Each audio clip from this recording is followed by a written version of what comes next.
Assalamualaikum warahmatullahi wabarakatuh. Halo semua calon peserta didik SMK Brawijaya Kepung. Semoga kalian semua dilimpahkan kesehatan jasmani dan rohani. Sebelumnya, perkenalkan, nama saya Bu Ani Sulitawati. Saya mengajar mata pelajaran bahasa Inggris. Alamat rumah saya Dusun Campurjo, RT 5 RW 2, Desa Brumbung, Kecamatan Kepung. Dekat bukan jarak rumah saya dengan SMK Brawijaya? Hari ini saya akan menjelaskan materi terkait sarana dan prasarana yang ada di SMK Brawijaya Kepung dan juga terkait COVID-19. Dengan mengucap Bismillahirrahmanirrahim, welcome to my presentation. Ya, langsung saja kita bahas tentang pengenalan sarana dan prasarana serta COVID-19. Untuk bahasan yang pertama terkait pengenalan sarana dan prasarana. Sebelum kita melangkah lebih jauh, maka kita harus tahu dulu pengertian sarana dan prasarana. Apakah sarana itu? Yaitu perlengkapan sekolah yang dapat dipindah-pindahkan. Kemudian prasarana adalah fasilitas dasar untuk menjalankan fungsi sekolah.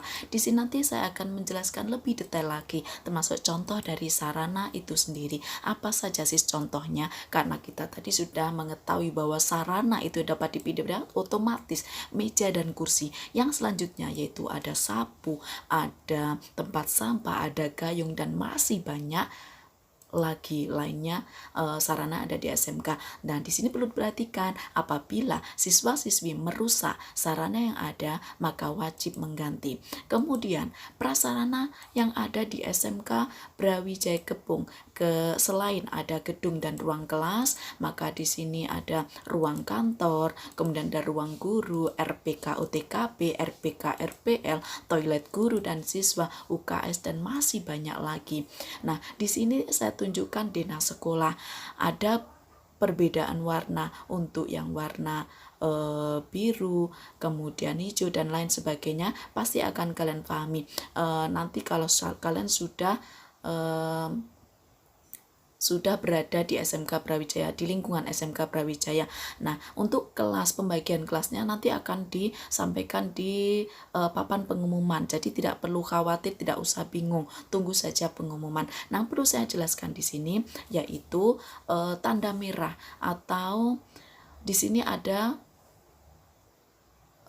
warna merah. Apa sih Bu yang warna merah? Ini adalah pembuangan akhir. Nah, saya harapkan jangan melakukan kegiatan di atas tanda merah ini. Lokasinya adalah sebelah baratnya toilet. Nah, toilet siswa ini ada 4.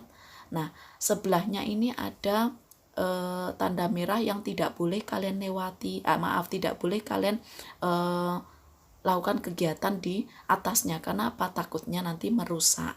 Nah, kemudian bagaimana arah atau literatur atau arah-arah menuju ke lokasi parkir. Nah, sebelumnya saya jelaskan bahwa lokasi parkir untuk SMK Brawijaya ada 2, yaitu yang pertama eksternal dan internal. Yang eksternal kita kerjasama dengan pihak luar, kemudian internal yaitu yang ada lokasinya ada di dalam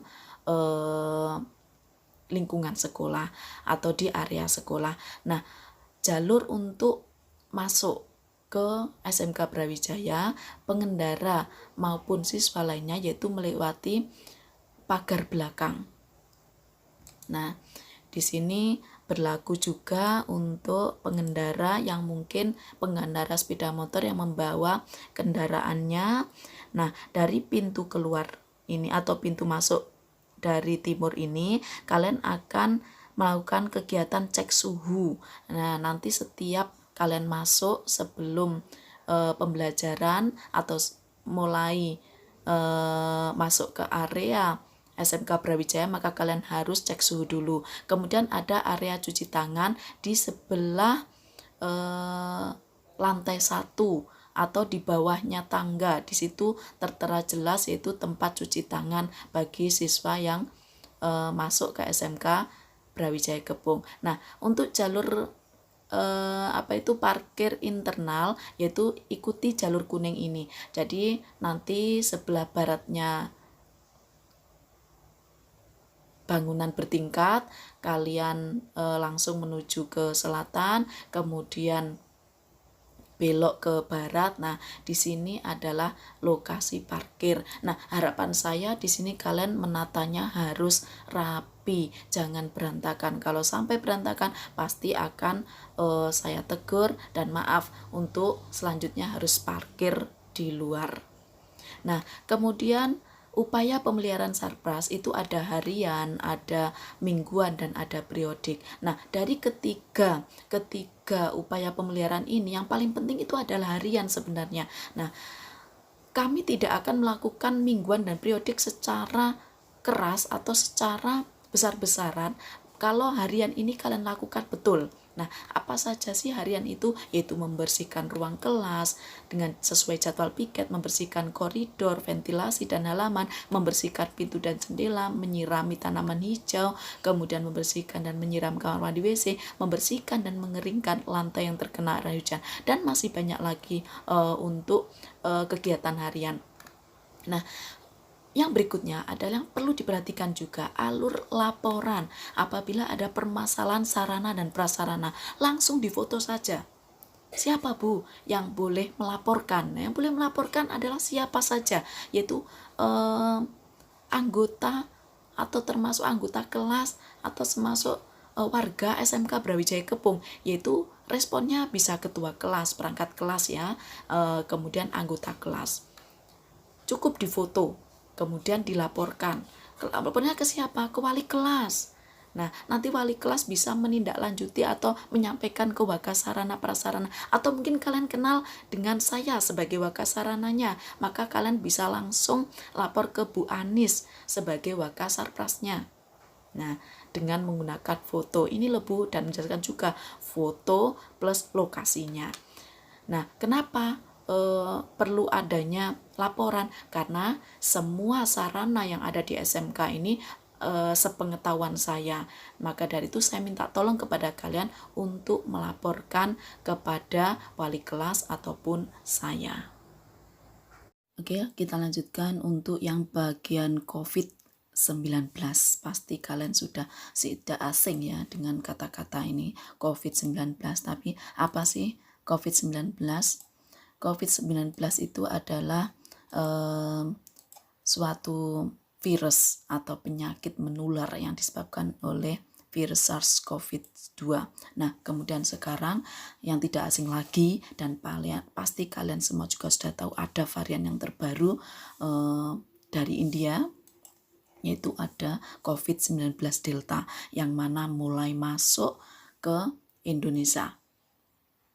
Nah, yang perlu kalian ketahui gejala apa saja yang akan muncul apabila terinfeksi virus ini, yaitu ada mual dan muntah, kehilangan nafsu makan, diare dan sakit perut, nyeri sendi, gangguan pendengaran, kemudian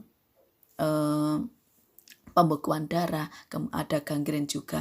Nah, potensi lebih parah yaitu 40-50% lebih menular dari varian alfa.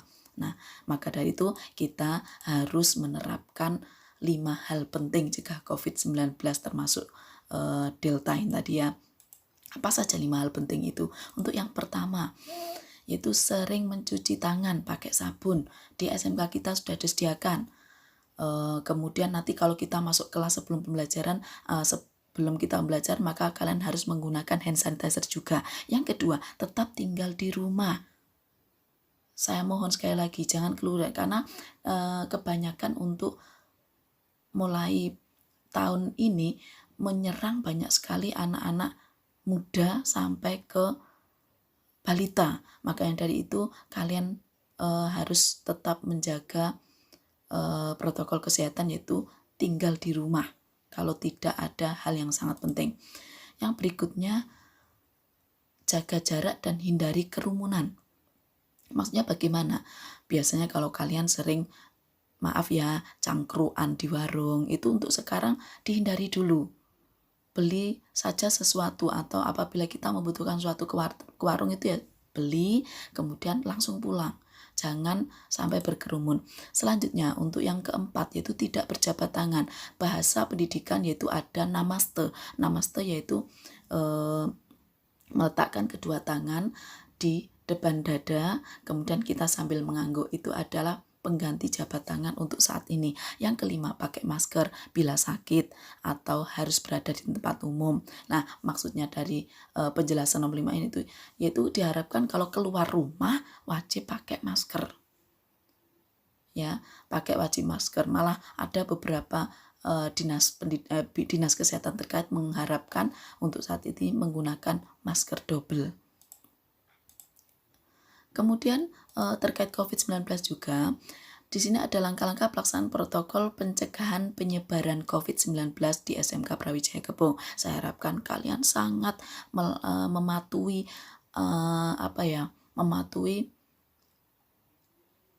langkah-langkah pelaksanaan protokol ini. Karena apa? Agar kita terhindar dari COVID-19. Nah, kemudian bagaimana langkah-langkahnya? Nah, ini saya jelaskan untuk yang kegiatan PBM, kegiatan belajar mengajar di SMK Brawijaya, yaitu pagi datang jam 6.45, kemudian di pintu masuk itu ada cek suhu badan, kemudian ada juga cuci tangan dengan sabun yang letaknya ada di sebelahnya lantai 1 atau dekatnya tangga. Kemudian pelaksanaan pembelajaran di kelas. Setelah itu di dalam kegiatan kelas dilarang pinjam alat tulis. Nah, di dalam kelas nanti sebelum pembelajaran juga menggunakan hand sanitizer.